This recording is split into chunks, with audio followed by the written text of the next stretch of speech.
Let's go for it!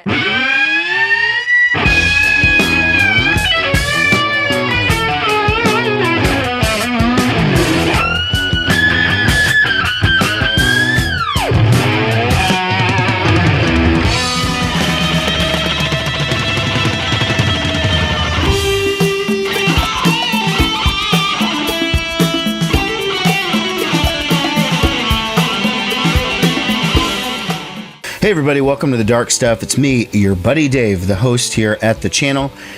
And I'm coming at you today with a real quick record store day haul video. My record store day this year, 2017, was a little on the light side. Record store day is getting like that. My hauls are getting lighter and lighter and lighter. And maybe because I buy records all the time, or maybe because record store day is getting weaker. But I only picked up 4 things.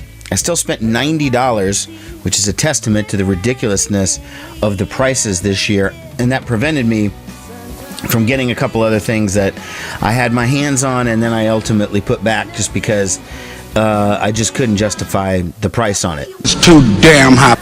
The first thing I picked up was the new one from Betty Serveert, Damaged Good. Okay.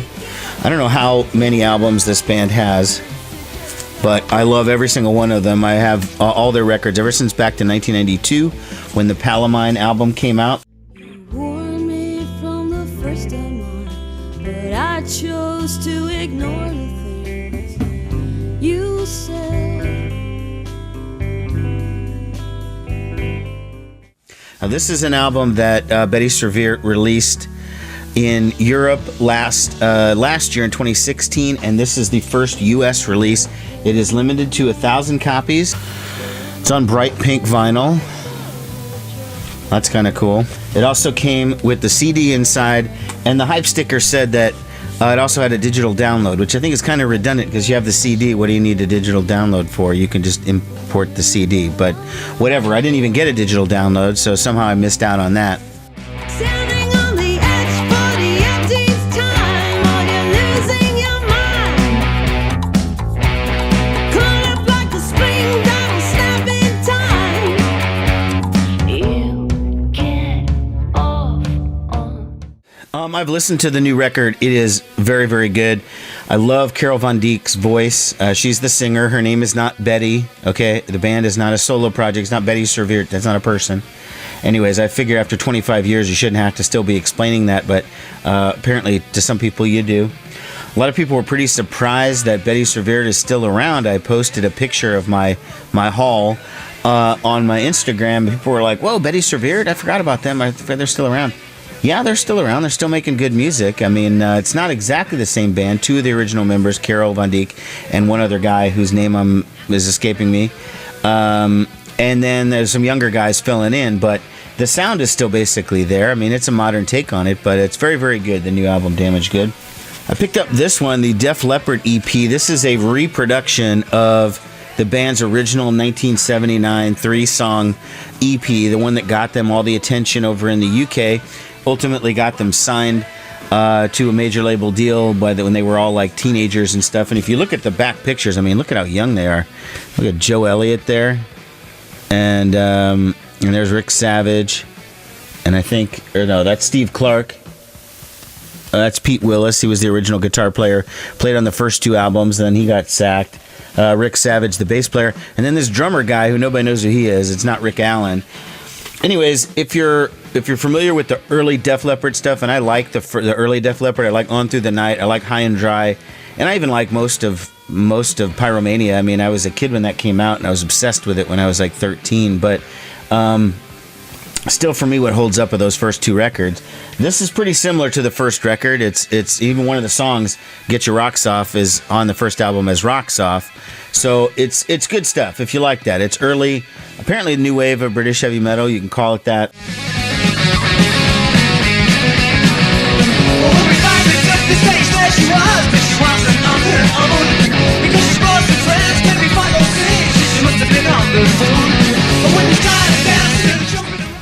It's just good riffs, catchy tunes. I find Def Leppard post Pyromania, meaning from Hysteria on, to be virtually unlistenable. It is so terrible. And I get it that Rick Allen lost his arm and he had to go with it. The drums aren't even the problem. I mean, they just got super lame. But that Def Leppard EP is pretty cool. Speaking of reproductions of early material from classic bands, this is White Zombie. This is a repress of the band's first ever 7-inch EP called Gods on Voodoo Moon. Okay, it was originally came out in 1985. It was self-released by the band, and now it's come out on another label, in the Numero Group, and it's being reissued on this blood red vinyl. And I used to really, really love White Zombie. I think if you're only familiar with the music of White Zombie from, say, Las Exorcisto and their final 2 albums, that one and the final one, and you know Rob Zombie, Forward On, this is going to be completely unrecognizable to you.